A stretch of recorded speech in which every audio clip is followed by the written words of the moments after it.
Welcome back to the channel. Have you ever noticed that even when nothing is wrong, your body still acts like something is about to go wrong? And have you ever wondered why you can be exhausted all day, yet the moment you lie down at night, your mind suddenly turns into a crowded marketplace of thoughts?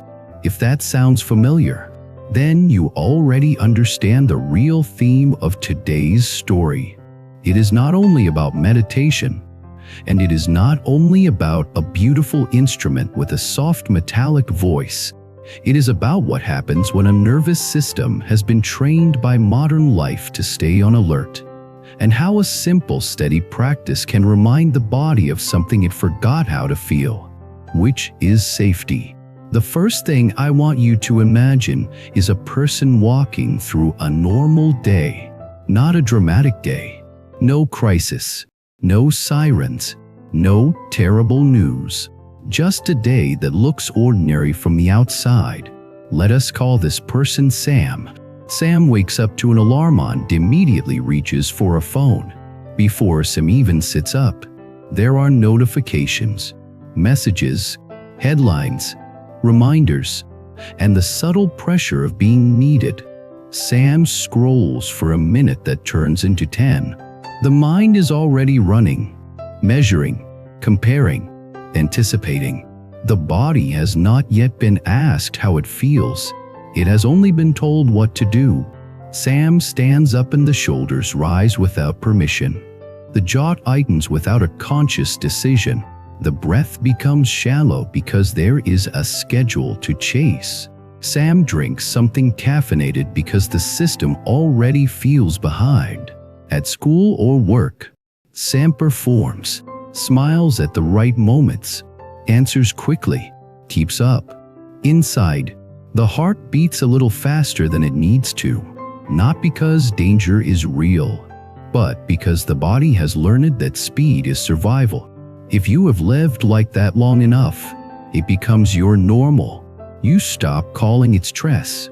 You call it personality. You call it being driven. You call it being responsible. But the nervous system is not impressed by your labels. It only knows signals.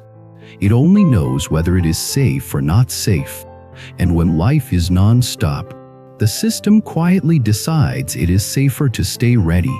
That readiness has a cost. Some people feel it as stomach issues. Some feel it as headaches. Some feel it as insomnia. Some feel it as anxiety that arrives without an obvious reason. Some feel it as sudden irritability, like their patience is shrinking. Some feel it as numbness, like joy is far away. The form differs, but the root is similar. The body is tired of guarding. Sam did not realize any of this at first. Sam only knew one thing. Rest was not working anymore. Even on weekends, even on days off, the body never fully powered down. Sam would sit on a couch and still feel tension in the legs, as if running internally. Sam would try to watch something relaxing, but the mind would keep jumping, thinking about tomorrow, thinking about what could go wrong, thinking about how other people are doing, thinking about whether Sam is falling behind. It was not that Sam wanted to worry. It was that the mind had become trained to scan. One evening, after a day that was again ordinary on paper, Sam came home and felt something quietly heavy in the chest. Not a panic attack, not a breakdown, just a deep tiredness that was not solved by sleep. Sam sat on the bed and realized a painful truth. The body did not know how to come back. This is the moment when many people begin searching. Not searching for enlightenment in the grand sense, but searching for a way to breathe again. Sam typed something like nervous system reset meditation into a search bar. Sam did not know exactly what that meant. Reset sounded like a button, a miracle, a clean slate. But Sam was desperate enough to hope. That is how Sam found an hour-long hand-pan meditation track performed by a musician named Martin. Sam pressed play. The sound arrived like warm rain on a window. Not loud, not demanding, not dramatic, just clear, rounded tones that felt like droplets landing in slow patterns. At first, Sam almost turned it off. The mind judged it too simple, too repetitive, too slow. That reaction was the first teaching. A nervous system addicted to urgency often finds calm and comfortable. Calm feels like emptiness. Emptiness feels like vulnerability. Vulnerability feels unsafe. So the mind tries to escape by criticizing. It tries to turn calm into something to fix. But Sam stayed, not because Sam became instantly spiritual, but because Sam was tired of running. The tones continued.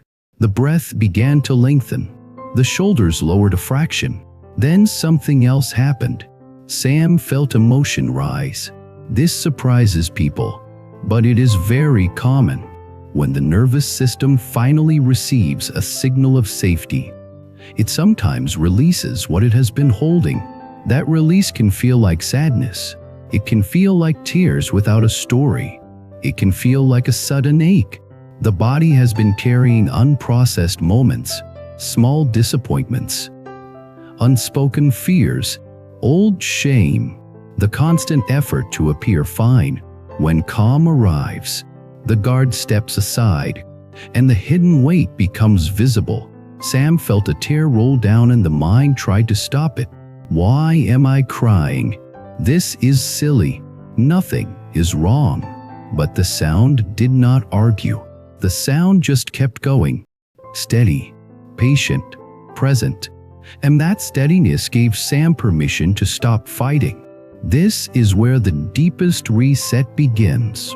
Not in the sound itself as magic, but in the shift from resistance to allowance. In Buddhist practice, much suffering comes from clinging unto aversion, clinging to control, clinging to identity, clinging to certainty. Aversion to discomfort, aversion to uncertainty, aversion to feeling. When you sit with sound and let it wash over you, you practice the middle path. You are not chasing stimulation. You are not rejecting what arises. You are staying. Sam listened for the whole hour. Sometimes the mind wandered. Sometimes it returned. Sometimes Sam felt sleepy. Sometimes the heart felt open. By the end, Sam did not feel like a new person, but Sam felt softer. The chest felt less armored. The breath felt deeper. And that night, Sam fell asleep with less struggle. The next morning, something subtle had changed. The world looked the same, but Sam felt an extra inch of space inside. The thoughts still came, but they had less authority. Sam could notice them as thoughts instead of as commands.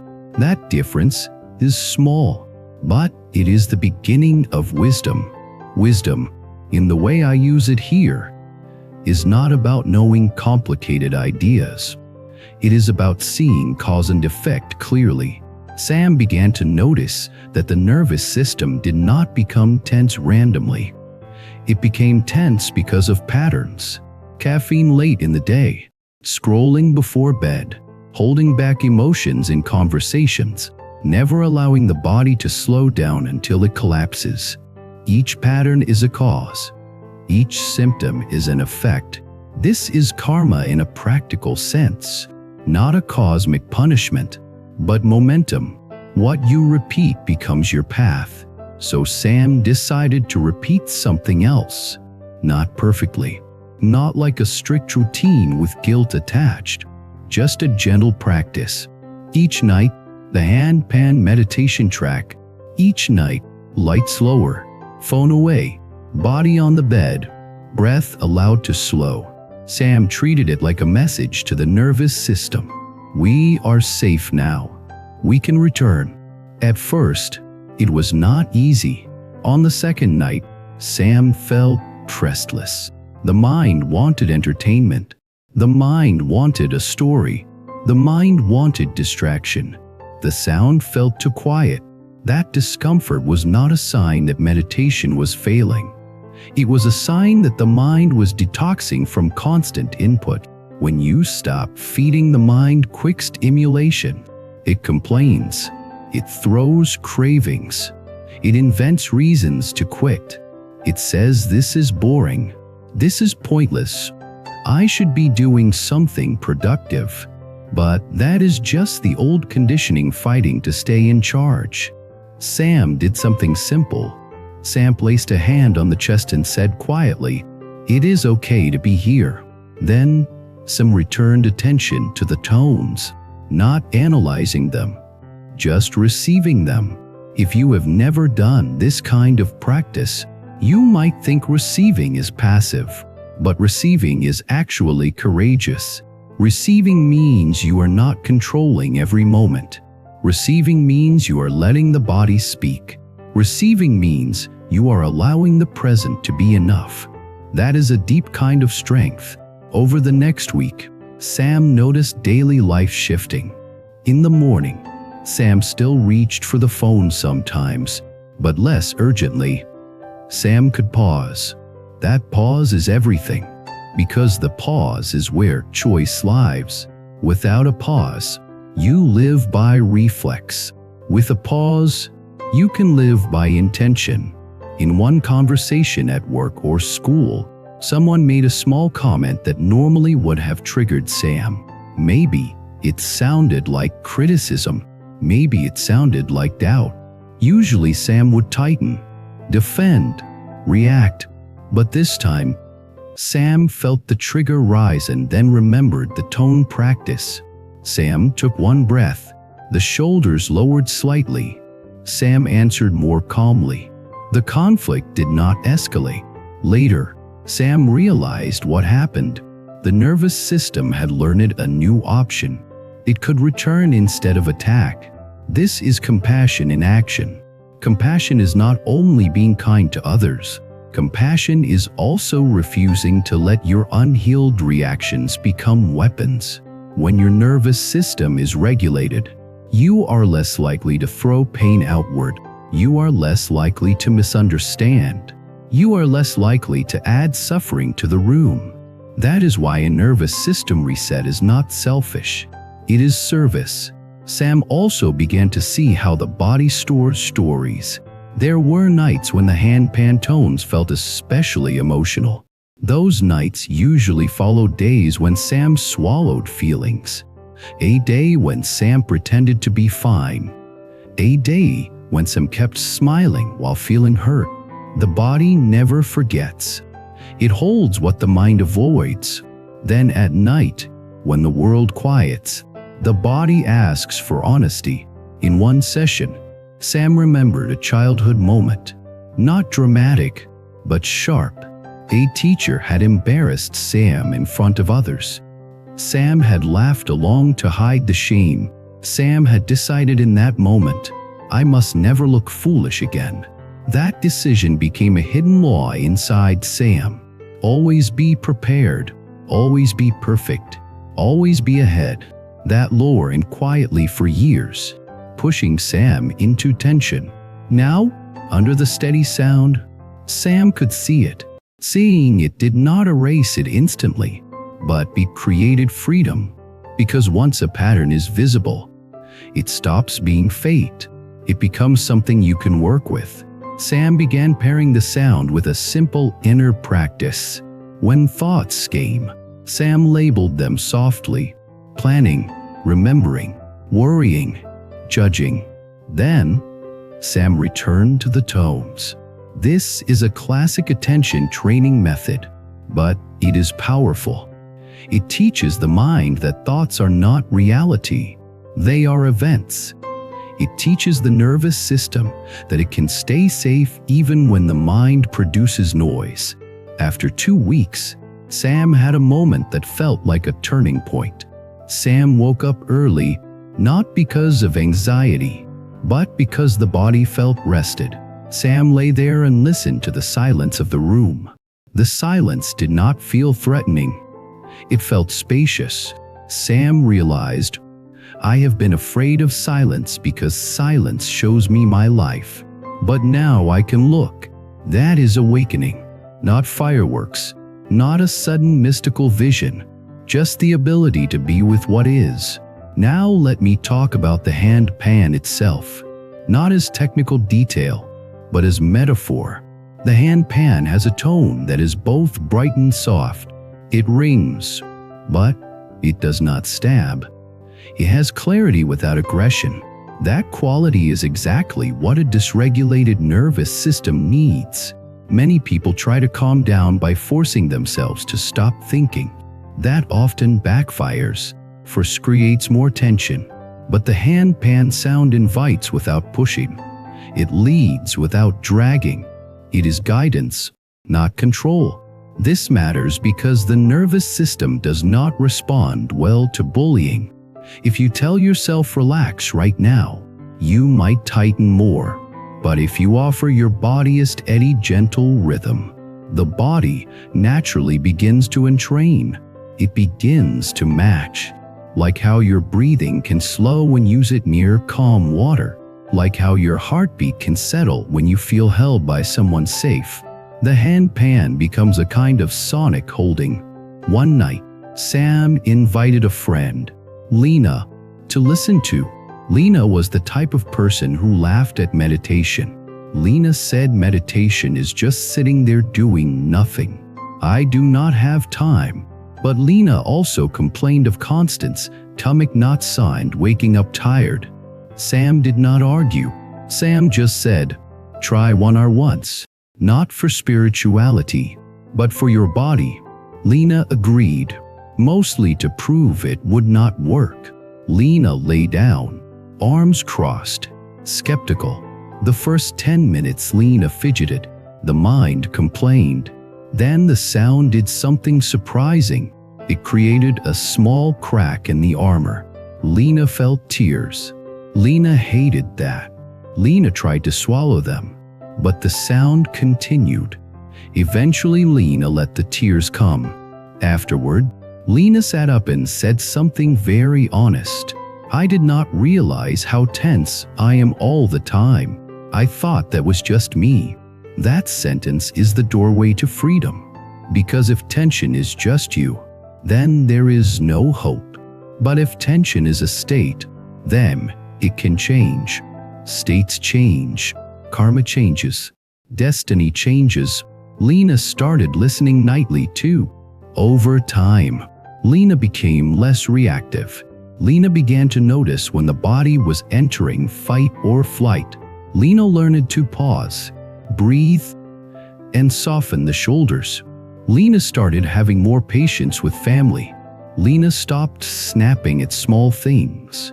And one day Lena said, "It is like my life got quieter inside, even though nothing outside changed."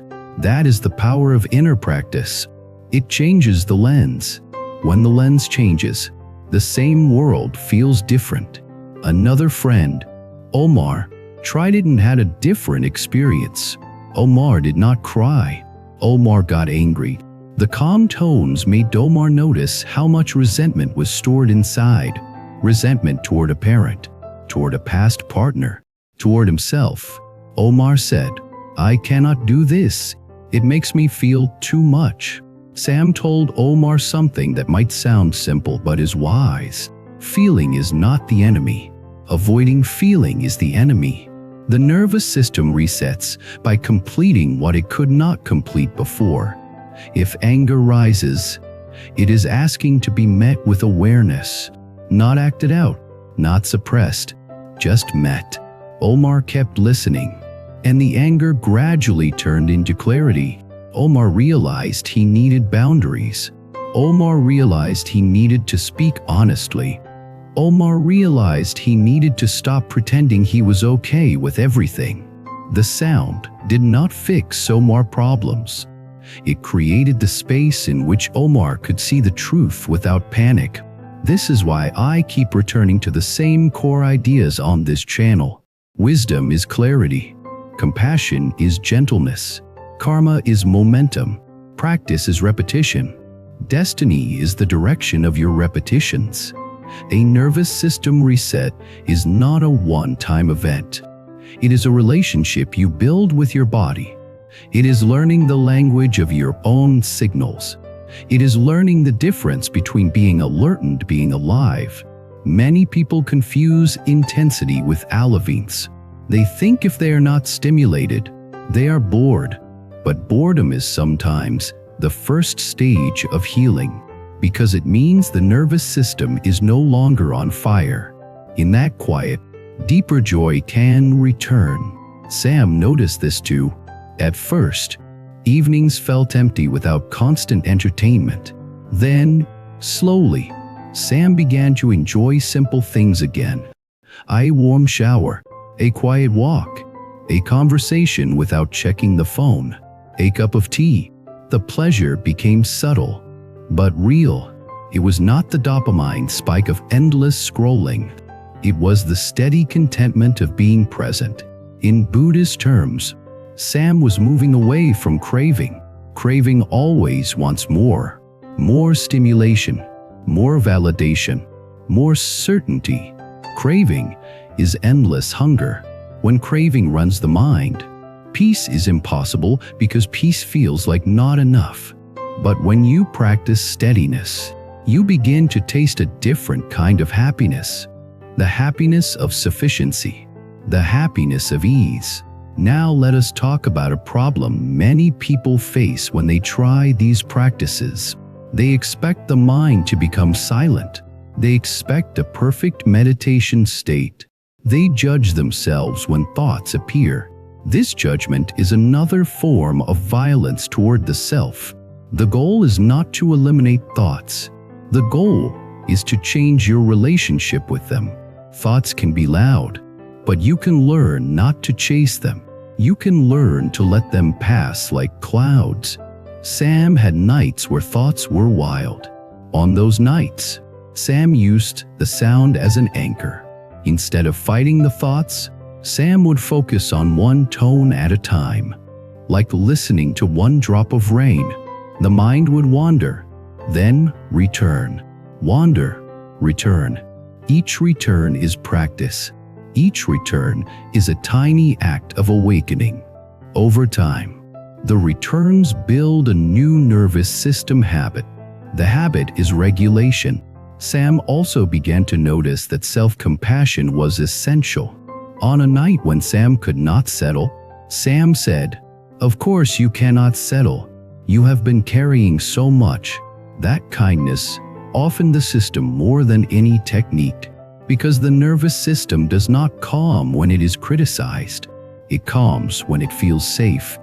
And safety is created by kindness, by predictable routines, by gentle attention.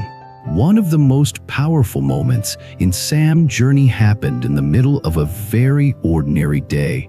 Sam was in a noisy place, maybe a hallway, a subway, a cafeteria, somewhere full of movement. Sam suddenly felt the familiar wave of anxiety rise. The heart sped up, the breath shortened, the mind began to scan. But then, Sam remembered the sound of the handpan, not literally hearing it, but remembering the feeling it created. Sam slowed down the exhale. The shoulders dropped. Sam looked around and named 3 objects calmly. The wave passed faster than usual. This is how practice changes your life. It is not only what happens during the hour of listening. It is what you carry into the rest of the day. The hour becomes training. The training becomes skill. The skill becomes freedom. Freedom does not mean you never feel stress again. It means stress no longer controls you as completely. It means you have tools. It means you can return. And return is a sacred word. Return means coming back to the present. Return means coming back to the body. Return means coming back to your own goodness when you have been lost in fear. Return means remembering that you are not only your thoughts. Return means waking up from the trance of urgency. In many spiritual traditions, Awakening is described as remembering what you already know but have forgotten. The nervous system reset is a form of remembering. Your body already knows how to calm. It did it when you were young. It did it when you felt safe. But life trained you to stay ready. The reset is not adding something new. It is removing what is unnecessary. Sam kept listening. And with time, sleep improved. Dreams became gentler. The morning dread softened. The body began to trust night again. That trust changed the whole rhythm of life. When you sleep well, you make better choices. You have patience. You can learn. You can be kind. You can see clearly. When you do not sleep well, everything is harder. Even love is harder. So if you are watching this and you are struggling, I want to offer you a gentle perspective. You do not need to solve your whole life tonight. You only need to offer your nervous system one clear message of safety, 1 hour of steady sound, one slow breath, one kind phrase to yourself, one decision to stop feeding your mind chaos at midnight. These are small actions, but small actions repeated become karma, and karma becomes destiny. I want to share a personal style reflection here, not claiming my own life, but speaking the way people often describe it to me. Many viewers tell me they thought they were broken because they could not relax. Then they tried a steady practice and realized they were not broken. They were conditioned by pressure, by comparison, by constant input, by unresolved feelings, by the belief that rest must be earned. When they saw that, something softened, the shame lifted, and without shame, healing became possible. That is why this matters. Because shame keeps the nervous system in survival mode. Shame says you are unsafe. You are not enough. You will be rejected. Compassion says you are human. You are learning. You can return. Wisdom says your patterns have causes, and causes can change. That is the path. As we come to the closing, I want you to imagine tonight again. Imagine you lying down, not to fight yourself, but to meet yourself. Imagine you pressing play on a gentle sound that does not demand anything from you. Imagine giving your body permission to release. Imagine letting thoughts come and go without chasing them. Imagine letting emotion rise without judging it.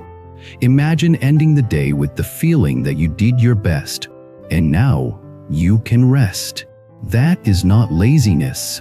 That is practice. That is courage. That is the beginning of a different destiny.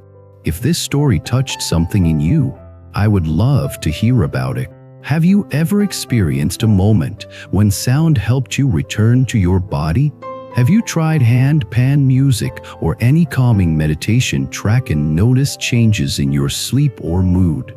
Share your experience in the comments. Your words might be the exact reassurance someone else needs.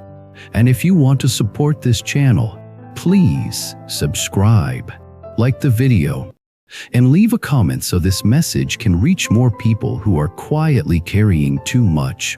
Thank you for spending this time with me. Closing words for you tonight. May you be safe. May you be steady. May you be free from unnecessary fear. May your heart soften into compassion. May your mind clear into wisdom. May your nights restore you. And may your days be guided by calm strength.